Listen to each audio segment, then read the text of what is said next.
wanting to jump back into contemporary young adult more deeply lately. I've been reading a lot of fantasy and sci-fi YA, which while I love, I need a little break, a little variety. And there's all these contemporary books I've been dying to get my hands on, which are To All the Boys I've Loved Before by Jenny Han. This has been all over BookTube everywhere, and I also love this cover. Excellent use of font. It's about this girl who writes all these letters to her crushes and then just hides them under the bed, but then one day somehow they've all been mysteriously mailed. It sounds like a great premise. Emily from Obsessed Reader says it was highly addicting, but Ashley B. Books thinks it was overhyped. Paper Towns by John Green. I read Fault in Our Stars and loved it so very much. I read Looking for Alaska and it was okay, so I'm curious to see what I'll think of Paper Towns.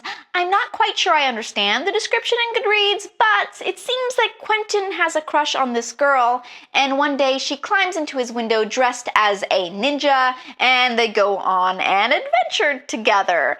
My Goodreads friend Kevin Zhu says it's one of the best books he's ever read, but my Goodreads friend Suhaila says the middle and the end are just boring. I'll read the book and then maybe I'll watch the movie. What do you guys think? Is the movie worth a watch? Since You've Been Gone by Morgan Matson, Emily's friend Sloane disappears on her but leaves her a to-do list of epic fun things to do, which she sets out to do along with the totally unexpected help of one Frank Porter.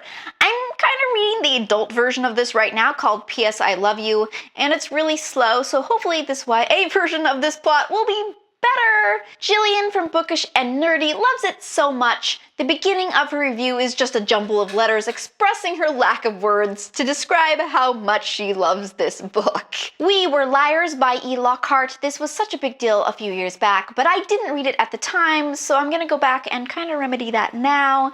This is, I guess, contemporary suspense. It's about a private island and four friends whose, and I quote, friendship turns destructive. Dylan Book says the more he thinks about this book, the better it gets. Complete genius. Maxwell from Maxwell Books, though, says that the ending is just overdone. Aristotle and Dante discover the secrets of the universe by Benjamin O'Leary Sions. I have no idea how to pronounce that last name, but it sounds kind of cool if I pretend that I do. This is LGBTYA. Aristotle is an angry teenager and his brother is in prison, and Dante is this know-it-all kid, and they're both kind of loners. And they strike up a friendship. My Goodreads friend Jenny says, my face is a mess, this book was absolutely fantastic, but Shades of Orange does warn it's a bit slower paced. 13 Little Blue Envelopes by Maureen Johnson. Maureen Johnson seems to be one of the titans of this genre, so I need to read something by her. This one doesn't have great ratings though. Is there an entire subgenre of contemporary books which are all about mysterious instructions that you have to follow?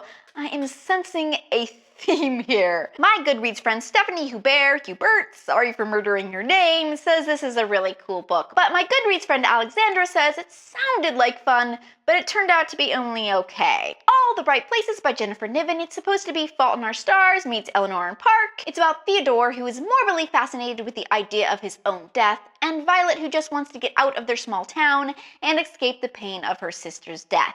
When they meet on the edge of the bell tower, it's unclear who saves who. Johina from Maji's Bookshelf loves it so much she said it broke me. Bookish and Nerdy thinks it's problematic as it romanticizes mental illness. Second Chance Summer by Morgan Matson. After devastating news, Taylor's family decides to spend the summer at the old lake house they haven't been to in years.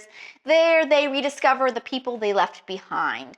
Jamie from Ermagerd Books just says, my emotions, this book was seriously good. And actually none of my friends seem to dislike it, which is a good sign for this book. And finally, The Only Thing Worse Than Me Is You by Lily Anderson. This looks wonderfully geeky and I'm super excited. Trixie is a comics geek who has a secondary ambition in life, which is to place third in her class above Ben West. Let the games begin. My Goodreads friend Melissa Martin says she could not put this book down, while my Goodreads friend Ginny says she doesn't think she had enough geek cred to fully appreciate this book. I may be looking forward to this book the most. Maybe. We'll see. Alright, which of these books should I start with? Which ones have you read, and what did you think of them?